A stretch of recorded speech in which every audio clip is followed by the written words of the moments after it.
Alright, सो हमने ये admin panel बनाया हुआ है जी। मैं इसको भी बंद कर देता हूँ, इसको भी बंद कर देता हूँ, इसको भी और इसको भी, nothing else, we only need this one. So मेरे पास दो कंपोनेंट्स या दो पेजेस तैयार हैं, एक डैशबोर्ड का और एक प्रोडक्ट्स का। तो मैं कहता हूँ जब मैं प्रोडक्ट्स के कंपोनेंट में आऊं तो ये प्रोडक्ट्स का कंपोनेंट या पेज है, और यहां पे मैं चाहता हूं कि जो ही ये प्रोडक्ट्स का कंपोनेंट अपना शो हो, रेंडर हो ब्राउजर पे, सबसे पहला काम क्या करे, एक यूज इफेक्ट चलाए। और यूज इफेक्ट मैंने आपको बाय डेफिनेशन बताया था कि जब भी आप कोई भी ऐसा काम करना चाहें जो आपकी रिएक्ट की एप्लीकेशन के स्कोप से बाहर जा रहा हो, उसे आप साइड इफेक्ट कहते हैं। तो अभी आप क्या करने जा रहे हैं, आप रिएक्ट की एप्लीकेशन में रहते हुए सर्वर को कॉल करने जा रहे हैं। क्या करने, ताकि सर्वर से आप डेटा मंगा पाए। आपने बैकएंड पे ये एपीआई बनाई पड़ी है कि जी लोकल होस्ट कॉलन 3000/प्रोडक्ट्स। तो जब भी मैं इस एपीआई को हिट करूं तो मुझे क्या मिलने चाहिए, सारे के सारे प्रोडक्ट्स मेरे अपने बैकएंड से। तो what, how can I do that? Simple, मैं यूज करूंगा इसके लिए यूज इफेक्ट। और यूज इफेक्ट ऑब्वियसली आपको पता है एक कॉल बैक फंक्शन लेता है, ये हमेशा दो ही पैरामीटर लेता है, एक कॉल बैक फंक्शन और एक डिपेंडेंसी अरे। क्लियर? अब सर्वर को कॉल करने के लिए आपके पास जावास्क्रिप्ट का बिल्ट इन फंक्शन मौजूद हो जाए जिसका नाम है फेच। ठीक, तो फेच बेसिकली क्या करता है आपका, अच्छा इसका मैं एक काम करता हूं, इसको ना मैं यहां से एक नया फंक्शन बना देता हूं, और उस फंक्शन को मैं कहता हूं जी कि get all const get all products equals to this this this this this. और इसके अंदर मैंने क्या करना है, अब पहले जब मैंने किया था ना, मैंने कहा था जी मुझे सर्वर से डाटा लाके दो, लेकिन कौन से सर्वर से डाटा लाके दो, फेच fakestoreapi.com/products। अब मुझे फेक स्टोर एपीआई से डाटा नहीं चाहिए, अब मुझे कहां से डाटा चाहिए, अपने लोकल होस्ट से। तो मैं क्या कहूंगा, क्या करो भाई, यानी अपने सर्वर से डाटा चाहिए, तो मैं कहूंगा जी कि ये वाला एंड पॉइंट है लोकल होस्ट, और इसके पीछे आप ये लिख दें http:// अदरवाइज ये एरर दे सकता है। H local host 3000/products, make sure कि आपका बैकएंड रनिंग हो। जाहिर है, अब आप किसको रिक्वेस्ट करने जा रहे हैं, अपने सर्वर को। तो आपका सर्वर तभी रिक्वेस्ट को एंटरटेन कर पाएगा जब आपका सर्वर रनिंग मोड में होगा। ये आपको पता है कि फेच की कॉल के शुरू में हम अवेट लिखते हैं क्योंकि सर्वर से रिस्पांस लाना होता है, और जो अवेट होती है वो किस फंक्शन में होना चाहिए, एसिंक के फंक्शन में होना चाहिए। और जब ये आपको प्रोडक्ट्स ला के देगा तो वो कहां सेव करेगा, हम उसे PRODUCTS प्रोडक्ट्स। अब आपको पता है कि ये प्रोडक्ट्स क्या होगा, रिस्पॉन्स होगा। ठीक, तो मैं यहां पे क्या करूंगा भाई, simple const data await product Jason. ये क्या करेगा, जेसन में पार्स करेगा, तो जेसन में जब पार्स होगा तो ये फिर आपको क्या देगा, एक प्रॉमिस प्रॉमिस देगा। और उसके बाद आपको क्या करना है, कंसोल लॉग डेटा करना है, जस्ट ये चेक करने के लिए कि मुझे बैकएंड से डेटा मिल रहा है या नहीं मिल रहा। अगर ये सक्सेसफुल होगा तो फिर मैं यहां स्टेट में डेटा सेट कर दूंगा। ठीक है, और मैं कहता हूं कि ये फंक्शन कब कॉल हो, जब कंपोनेंट माउंट हो या रेंडर हो। तो मैं इसे यहां पे यूं लिखता हूं। क्लियर? अब ये क्या मतलब इसका, कि जब भी ये प्रोडक्ट का कंपोनेंट रेंडर हो, यानी प्रोडक्ट के बटन पे क्लिक करें और प्रोडक्ट का कंपोनेंट माउंट हो, तो माउंट होने पे सबसे पहले क्या चलता है, यूज इफेक्ट चलता है। यूज इफेक्ट चलेगा तो क्या फंक्शन कॉल होगा, get all product. Get all product call होगा तो क्या करेगा, आपके बैकएंड पे जाएगा, प्रोडक्ट्स को फेच करेगा, जेसन में कन्वर्ट करेगा और कंसोल करेगा। अगर नहीं करेगा तो कोई एरर होगा। Now let's trace it a bit. इतना सिंपल सा काम है फ्रंट एंड से बैकएंड डाटा लाना। तो अभी तक तो कंसोल में शो होगा क्योंकि हमने यूआई पे काम नहीं किया। So let's do that in here. मैं डैशबोर्ड पे खड़ा हूं, डैशबोर्ड पे आया प्रोडक्ट्स पे, तो हियर इज इन एरर, और ये एक्सपेक्टेड एरर है। इसको वन टाइम याद रख लें, देख लें, सॉल्व कर लें, फिर सारी जिंदगी नहीं आएगा। ये कह रहा है यार कि एक्सेस टू फेच, वो कह रहा है कि आपने इस यूआरएल से रिक्वेस्ट भेजी, सॉरी इस यूआरएल पर रिक्वेस्ट भेजी, यानी आपका सर्वर किस पोर्ट पे चल रहा है, लोकल होस्ट 3000/products पे चल रहा है। और फ्रॉम ओरिजिन, जहां से आपने रिक्वेस्ट भेजी, रिक्वेस्ट का ओरिजिन क्या था, http localhost 5173। और आगे कह रहा है has been blocked by CORS policy, no access control allow origin header is present. ये हमेशा याद रख लें, इसको हम बोलते हैं कॉर्स का एरर। क्या बोलते हैं, कॉर्स एरर। कॉर्स का मतलब है क्रॉस ओरिजिन रिसोर्स शेयरिंग। ये ब्राउजर की एक सिक्योरिटी मैकेनिज्म है कि ब्राउजर जब भी उसको डाउट होता है कि यार ये कोई रिक्वेस्ट ना गलत बंदा कर रहा है, सही बंदा नहीं कर रहा, तो ब्राउजर उस रिक्वेस्ट को ऑटोमेटिकली क्या कर देता है, ब्लॉक कर देता है। क्या कर देता है? कॉर्स ब्राउजर की सिक्योरिटी का इशू है, इसमें सर्वर का कोई हेडेक शामिल नहीं है। आप कहेंगे जी वो जब हम थंडर क्लाइंट से कर रहे थे तो तब तो ये इशू नहीं आया था, तो ये भाई ये कौन सिक्योरिटी इंप्लीमेंट कर रहा है? ब्राउजर इंप्लीमेंट कर रहा है, थंडर क्लाइंट ब्राउजर तो नहीं था, वो तो टेस्टिंग टूल था। तो आपको इन शॉर्ट वर्ड्स हमेशा कॉर्स का एरर आएगा जब भी आप अपने बैकएंड को हिट करने की कोशिश करेंगे। तो एरर क्या है? वो कह रहा है यार कि अगर मुझे तुम्हें रिक्वेस्ट करनी है ना तो मुझे सेम ओरिजिन से रिक्वेस्ट करो। ये ओरिजिन डिफरेंट है, ये ओरिजिन डिफरेंट है। ओरिजिन का मतलब क्या है? ये 5173 और ये 3000। वो कह रहा है मुझे सेम ओरिजिन से रिक्वेस्ट आएगी तो मैं एक्सेप्ट करूंगा, डिफरेंट ओरिजिन या क्रॉस ओरिजिन से रिक्वेस्ट एक्सेप्ट नहीं करूंगा। सादा जुबान में कह लें कि वो कह रहे हैं अगर जो लोकल होस्ट 3000 रिक्वेस्ट अगर मुझे लोकल होस्ट 3000 से आएगी तो मैं एक्सेप्ट करूंगा। तो इस काम के लिए हम एक एक सर्वर पे जाके एक चेंज करना है थोड़ा सा, और वो करना है कॉर्स की एक लाइब्रेरी इंस्टॉल करनी है, सिंपल। आप यहाँ पे जाके नेट पे लिखें कॉर्स, और इस कॉर्स को आप क्या कर लें, इंस्टॉल कर लें। सो npm i कॉर्स कहाँ करना है? सर्वर पे करना है। अच्छा, आप कहेंगे जी इशू ब्राउजर दे रहा है तो सर्वर पे क्यों करना है? तो सर्वर पे जाके सर्वर को मैं ये कह दूंगा कि भाई ये वाली डोमेन से जो भी रिक्वेस्ट आए आप उसको अलाउ कर दो। तो ये यूं समझ लें कि अभी सर्वर मेरी क्लाइंट से आने वाली रिक्वेस्ट को ब्लैकलिस्ट कर रहा है, मुझे सर्वर को जाके एक्सप्लिसिटली बताना है भाई ये जायज बंदा है, लीगल बंदा है, आप इसे डेटा दे दो, भेज दो। तो ये कार्स बेसिकली ये क्या ये करता है। सो मैं जाके बैकएंड में जाऊंगा, ये एडमिन में नहीं, मैं यहां पे जाके cd दिस और DACKEND, मैं बैकएंड पे जाऊंगा और यहां पे जाके मुझे क्या करना पड़ेगा, npm i कॉर्स। ये वन टाइम करना है आपने पूरे प्रोजेक्ट में, बस दोबारा के लिए आपकी जरूरत नहीं पड़ेगी। कॉर्स करने के बाद आप थोड़ा सा नीचे आए, इंस्टॉल करने के बाद वो कहता है जी कि आप इसे करें, कॉर्स को इंपोर्ट करें। जैसे ये कर रहा है ना, रिक्वायर कर रहा है, हमें रिक्वायर नहीं करना, हमें क्योंकि रिक्वायर पुराना सिंटेक्स है ES5 का। तो मुझे यहाँ पे जाके सर्वर की फाइल के अंदर, मैं let's suppose for the time being ये क्लोज कर रहा हूँ, ये भी क्लोज कर रहा हूँ, ये भी क्लोज कर रहा हूँ, ये भी क्लोज कर रहा हूँ, ये भी क्लोज कर रहा हूँ, और यहाँ पे आके इसको भी क्लोज कर रहा हूँ। बैकएंड पे जाके सर्वर की फाइल के अंदर जाएं और यहाँ पे करें क्या, IMPORT import CORS cors from CORS cors, ठीक।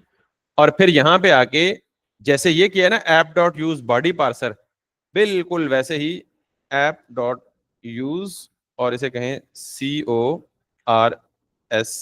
कॉर्स, और ये फंक्शन कॉल कर दे। यानी जो ये फंक्शन आपने इंपोर्ट किया है इसको as it is app dot use में कॉल कर दें, ठीक है। once again go and test it, if it doesn't work then we still have to do something else। मेरे पास बैकएंड में मेरे जितने प्रोडक्ट सेव थे सारों की इंफॉर्मेशन आ गई है। अब ये वार्निंग है, इसको भी लेट सपोज लगे हाथ तो फिक्स कर देते हैं। क्लास है तो क्लास नेम नहीं होना चाहिए, सो ये कहाँ पे है, यहाँ पे है। तो मैं कहता हूँ जी कि Ctrl+C क्लास इक्वल्स टू, जहां जहां क्लास इक्वल्स टू है वहां वहां क्लास नेम इक्वल्स टू कर दो, और इसको 58 जगहों पे रिप्लेसमेंट मार दो, और ये वाला एरर आपका खत्म होना चाहिए, ठीक है। अब ये किसी दूसरे कंपोनेंट में आ रहा है, तो हमने कितने कंपोनेंट कॉपी पेस्ट किए हैं, बहुत सारे हैं। सारों में भी करेंगे तो टाइम लग जाएगा, लिहाजा अभी के लिए उस एरर को छोड़ दें, वार्निंग है ना। तो व्हाट आई डिड इज, मैंने कहा जब भी कंपोनेंट रेंडर हो प्रोडक्ट्स का, फॉरन क्या यूज इफेक्ट तो फॉरन ट्रिगर होता है, आपको पता है कंपोनेंट के अमाउंट होने पे। और यूज इफेक्ट के अंदर क्या लॉजिक है, gate all products. Gate all products भी क्या करेगा, सर्वर पे जाएगा, हमारे सर्वर पे, वहां से प्रोडक्ट्स उठाएगा, ये प्रॉमिस होगा, इस प्रॉमिस को जेसन में कन्वर्ट करेगा, जेसन में कन्वर्ट करके फिर प्रॉमिस देगा, और यानी इसलिए अवेट लगाया, और ये डाटा देके हमारे पास डाटा किस फॉर्म में आ रहा है, अरे ऑफ ऑब्जेक्ट की फॉर्म में आ रहा है, अरे ऑफ ऑब्जेक्ट की फॉर्म, ठीक है। अब हमने इस अरे ऑफ ऑब्जेक्ट को लोकल स्टेट में सेट करना है। यहां पे बजाय इसके ये काम करने के आप इसे क्या कर दें, एक लोकल स्टेट बना लें और इसे कहें जी कि कॉन्स्ट यूज स्टेट, इनिशियली क्या होगी, अरे empty PRODUCTS products set products. तो अब मैं कहता हूं कि जब भी एपीआई से डेटा ले आओ, ला के क्या करो, सेट प्रोडक्ट्स कर दो। तो इस प्रोडक्ट्स में डेटा सेट हो जाएगा। ये आओ इधर और टेबल पे आके ये जो बाकी एक ही रो शो हो रही है ना, इस एक रो को अब डायनामिक करना है मुझे। ये जो रो है इसे क्या करना है, डायनामिक करना है। और डायनामिक क्या करना है, products dot map product index, और भाई ये कर दो यूं। और यहां पे क्या कर दो, इस पूरे टीआर को उठा के कट करो और इस टीआर को डायनामिक बना दो। ये सारे मैप वाला काम आपने बहुत दफा किया हुआ है, तो आई होप कि आपको ये, और अब जाके देखेंगे तो ये एक नहीं बल्कि कितनी अरेज आएंगी मेरे पास, 10। अच्छा, वो कह रहा है कि use state is not defined, तो इसका मतलब यूज स्टेट में यूज कर रहा हूं लेकिन उस पर इंपोर्ट नहीं कर रहा। ठीक है, तो ये तो आपको पता ही है, छोटे मोटे errors. Now if I come back, can you see this, 10 दफा रिपीट हुआ है लेकिन सेम रिकॉर्ड रिपीट हुआ है स्टैटिक। लेकिन मेरे डेटाबेस में कितने प्रोडक्ट्स पड़े हुए हैं, 10 पड़े हुए हैं। तो 10 तो मतलब स्टैटिक तो नहीं होना चाहिए ना, तो मुझे डायनामिक करने के लिए क्या करूंगा, इस प्रोडक्ट में पड़ी हुई ना सारी इंफॉर्मेशन, सबसे पहले मुझे एक यूनिक की चाहिए। आपको पता है ना, इसके अंदर एक की प्रॉप होना चाहिए मैप के अंदर। तो की प्रॉप में दे देता हूँ इंडेक्स का, और यहाँ पे दे देता हूँ नंबर, नंबर दे देता हूँ इंडेक्स +1 ताकि 1 2 3 सीक्वेंस में आए। और यहाँ पे दे देता हूँ क्या, प्रोडक्ट डॉट टाइटल। ठीक है, सो मेक श्योर कि आपके पास प्रोडक्ट डॉट टाइटल अभी खाली आ रहा है, इसका मतलब है मैंने कोई स्पेलिंग मिस्टेक की है या कुछ गलती की है। So let's do that, what did I make mistakes about. So let's do this.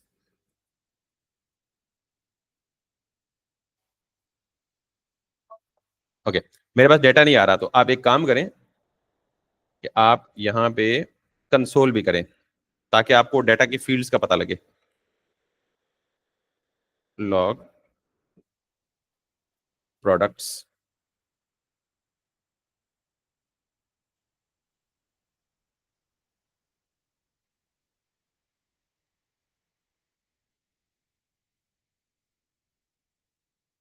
Can you see, data करना है, प्रोडक्ट्स नहीं करना।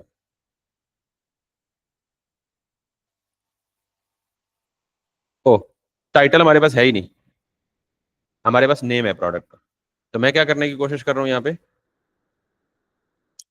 Product dot title, that's the issue. Product dot name, congratulations, आपके मोंगो डीबी में जितने products थे वो सारे के सारे यहाँ लिस्ट हो चुके हैं। अब जल्दी से जाके यहाँ पे हेडर के बजाय क्या लिखें, प्रोडक्ट नेम लिख दें। और उसके बाद आप आपने डेटाबेस में से कौन कौन सी फील्ड प्रिंट करानी है, that totally depends on you. तो मैं चाहता हूँ जी कि मुझे क्या क्या मिले। टाइटल के बाद मैं लिखता हूँ जी ब्रांड मिले, प्राइस मिले। तो मैं कहता हूँ जी टाइटल के बाद प्रोडक्ट डॉट ब्रांड और product dot price, got it. और क्या मिले जी, और आखिरी चीज स्टॉक, प्रोडक्ट डॉट STOCK। अच्छा, वैसे आपके सारे प्रोडक्ट की इन्फॉर्मेशन बहुत इंपॉर्टेंट हो सकती है, लेकिन नॉर्मली फ्रंट एंड में इस तरह टेबल फॉर्म में वो शो की जाती है जो मोस्ट इंपॉर्टेंट है। बाकी कहाँ शो करेंगे, क्लिक करेंगे तो इस प्रोडक्ट की सारी इन्फॉर्मेशन यहाँ शो हो जाएगी। That's a better user experience. ठीक है, तो आखिरी चीज ये है, मैं सिर्फ इसका एक ये रिमूव कर देता हूँ और इसको कह देता हूँ जी नेम के बाद क्या है, ब्रांड, BRAND, ब्रांड। और उसके बाद है जी प्राइस, और उसके बाद है जी stock. So if I now come back, can you see name, brand, price, stock? और जब इस पे क्लिक करेंगे तो प्रोडक्ट की बाकी डिटेल हम सारी यहाँ शो करेंगे, but that will be, I mean that will accomplish tomorrow. तो दैट इज इट अबू बकर, जिस काम के लिए आप बड़े बेचैन हो रहे थे, that finally we have done it. अभी हमने ये पेजिनेशन भी एक्टिव करनी है कि अगर हमारे पास हंड्रेड्स ऑफ प्रोडक्ट्स होंगे तो सारे एक ही लिस्ट में नहीं आएंगे ऊपर से, ना हम पेजिनेशन इंप्लीमेंट करेंगे, फिर सर्चिंग इंप्लीमेंट करेंगे कि अगर किसी प्रोडक्ट को सर्च करना हो, फिर हम डिलीशन अपडेशन, बैकएंड पे ऑपरेशन हुए हुए, अपडेट का भी हुआ है, डिलीट का भी हुआ है, सिर्फ उन्हें इन बटन के साथ क्या करना है, अटैच करना है। But that's how finally we have actually reach our first goal, कि हमने बैकएंड पे जितने भी प्रोडक्ट्स क्रिएट किए थे उन्हें फ्रंट एंड एडमिन साइड पे लिंक करके उनको यहाँ पे शो कर लिया। तो दैट्स इट। जी जी। तो आपने जो मैप में पहला जो एक आपने प्रोडक्ट लिया है और दूसरा आपने इंडेक्स रखा है, तो प्रोडक्ट आपने क्यों लिया? इंडेक्स का तो पता चल गया, प्रोडक्ट का समझ नहीं आया। है बकर यार, ये इस लेवल पे ये सवाल बनता नहीं है। आपको पता है कि मैप अरे पे ट्रेवर्स करता है और अरे का हर एलिमेंट उठा के वो कॉल, प्रोडक्ट से हाँ, कॉल बैक फंक्शन में, यानी पहली दफा मैप चलेगा तो प्रोडक्ट की अरे में से पहला प्रोडक्ट उठाएगा, वो इसमें रखेगा, दूसरी इटरेशन में दूसरा प्रोडक्ट उठाएगा, क्योंकि उससे आपके, समझ आ गया। ठीक है ना। मैं सोचा आप डायरेक्ट प्रोडक्ट्स को कर रहे। नहीं नहीं नहीं, प्रोडक्ट्स प्लूरल है, ये अरे है, और ये एक प्रोडक्ट उठा के दे देगा, ये सिंगुलर है। That's how it works. ठीक है, इसीलिए मैं बार बार कहता होता हूँ बच्चों के, जब आप पुराने कॉन्सेप्ट नहीं पढ़ते तो फिर आप जब बहुत एडवांस काम कर रहे होते हैं उसमें आप एक सवाल ऐसा कर लेते हैं जो बहुत पीछे का होता है। तो थोड़ा सा ना गौर किया करें, और उसमें प्रैक्टिस आपकी बड़ा मैटर करती है, पीछे आपने जो प्रैक्टिस की थी। बहरहाल खैर, एनीवेज क्लियर हो गया तो दैट्स गुड। और कोई सवाल है?